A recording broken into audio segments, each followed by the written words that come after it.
teman-teman, kali ini kami akan membahas tentang apa itu audit manajemen pada bagian pemasaran. Pertama, apa sih itu audit manajemen? Audit manajemen adalah pemeriksaan untuk menilai seberapa efisien, efektif, dan bagaimana departemen melakukan ekonomisasi dalam seluruh kegiatan operasional perusahaan. Tujuannya adalah memastikan setiap program dan kebijakan berjalan optimal, efisien, dan mencapai target. Sementara itu, audit dalam pemasaran adalah pemeriksaan sistematis dan menyeluruh terhadap lingkungan, tujuan, strategi, dan aktivitas pemasaran perusahaan. Mengapa ini penting?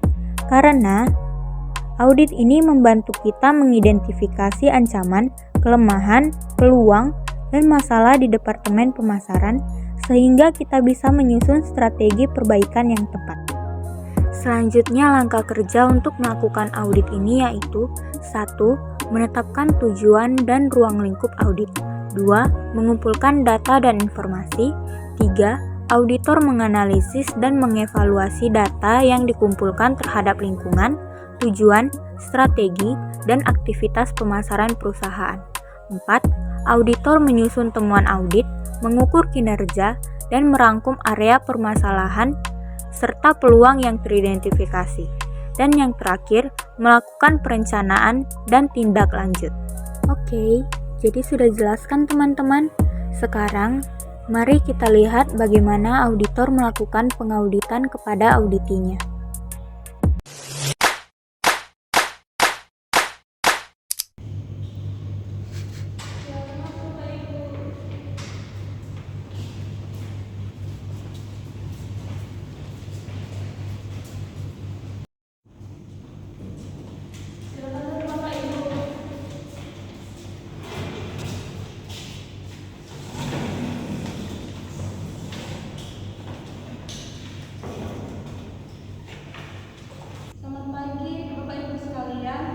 Terima kasih banyak atas kehadirannya, terutama Bapak Dio dan Ibu Jen dari tim audit internal.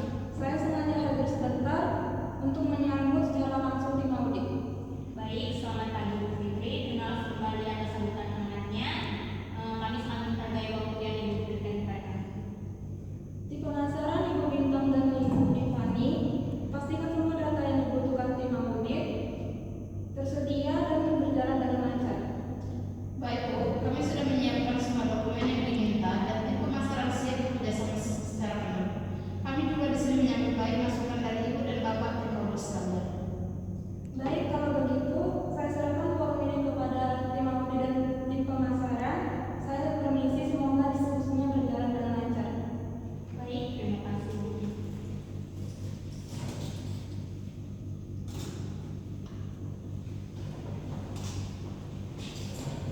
Baik, terima kasih Bu Bintang dan Ibu Divani. Sekali lagi perkenalkan saya Jen, Kepala Tim Audit kali ini, dan rekan saya Bapak Dio yang akan fokus pada aspek analisis keuangan strategi pemasaran.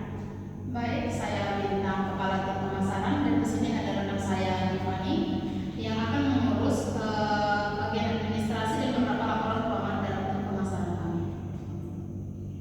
Baik, kalau begitu langsung saja untuk memulai, mungkin kita bisa review sebentar daftar prioritas yang kami kirimkan minggu lalu, sekaligus memastikan bahwa dokumen-dokumen diskusinya sudah lengkap dan tersedia di sini.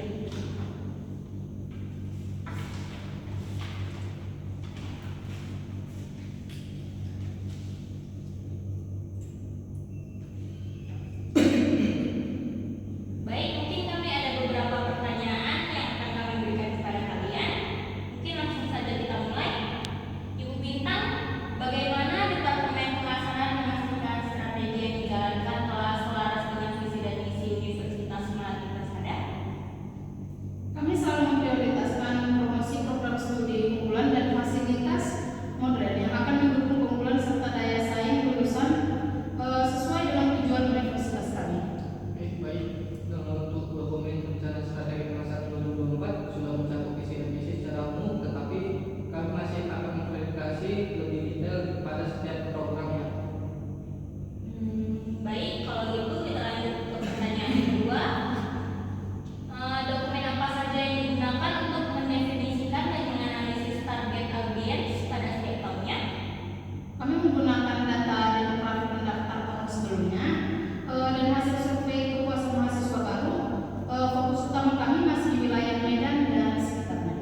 pada hasil akhir belum mencerminkan pengendalian proses yang terukur.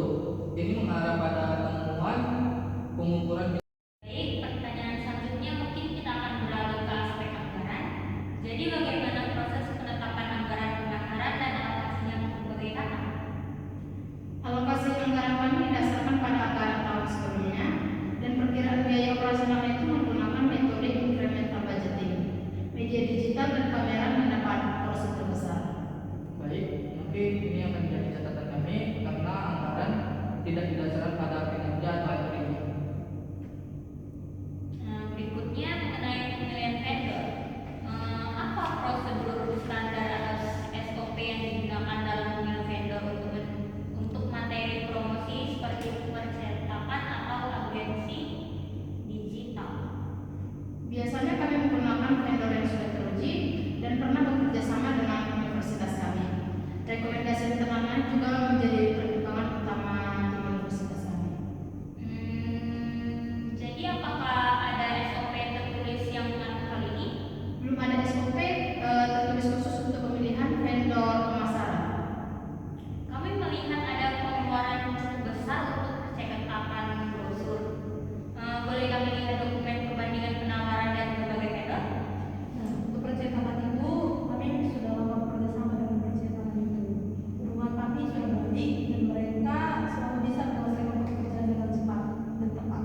Terutama saat kami butuh percetakan itu secara mendadak, jadi kami biasanya langsung menghubungi mereka saja.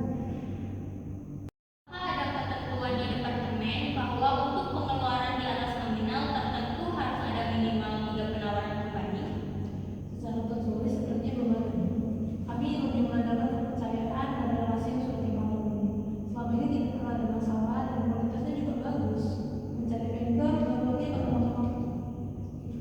Baik, dari jawaban itu kayaknya ini akan menjadi temuan kami atau mungkin bisa dibilang bagian penting dari temuan kami karena proses formal untuk membanding harga itu belum ada. Selanjutnya, bagaimana justifikasi value for money untuk setiap pengeluaran biaya promosi yang signifikan? Biasanya kami menilai dari kebutuhan yang besar dan track record vendor yang mampu memberikan hasil tercepat. Namun tidak ada perbandingan harga dari minimal 3 vendor ya? Benar, kami masih menggunakan cara praktis berdasarkan pengalaman tim kami. Oke, baik, mungkin ini akan saya catat kembali karena tentang risiko akuntabilitas dan transparansi dalam pengadaan. Baik, selanjutnya kita masuk ke pengukuran dan efektivitas. Jadi materi apa saja yang digunakan untuk mengukur keberhasilan setiap kanal pemasaran? Di sini kami melihat jumlah leads yang masuk ke kanal dan total pendaftar dari kanal tersebut. Oke, ini akan kami catat kembali lagi. Matriks belum mencakup rasio konversi per tahap atau final. Ini mungkin ini akan memperkuat temuan pengukuran terbatas. Baik, pertanyaan selanjutnya, apakah ROI dari setiap kegiatan pemasaran utama dihitung dan dilaporkan? Kami belum menghitung ROI secara formal per kegiatan, Bu. Kami hanya menghitung total anggarannya dibandingkan total penerimaannya. Baik, mungkin ini akan kami catat kembali karena tidak adanya laporan ROI spesifik tentu menunjukkan penilaian efektivitas dan efisiensi anggaran. Selanjutnya, seberapa sering laporan kinerja pemasaran disampaikan kepada manajemen dan apa saja isinya? Kami melaporkannya setiap bulan kepada wakil rektor 1. Laporan ini berisi total pendaftar, biaya yang sudah realisasi, dan juga program yang akan kami lakukan. Oke, frekuensi laporan sudah baik. Tetapi sebaiknya laporan tersebut diperluas dengan menambahkan analisis metrik proses seperti conversion rate dan cost per acquisition per kanalnya. Jadi bagaimana sistem pencatatan dan pertanggungjawaban atas seluruh biaya yang dikeluarkan oleh departemen? Nah, setiap pengeluaran itu dicatat dan disetujui, Bu. Semua didokumentasikan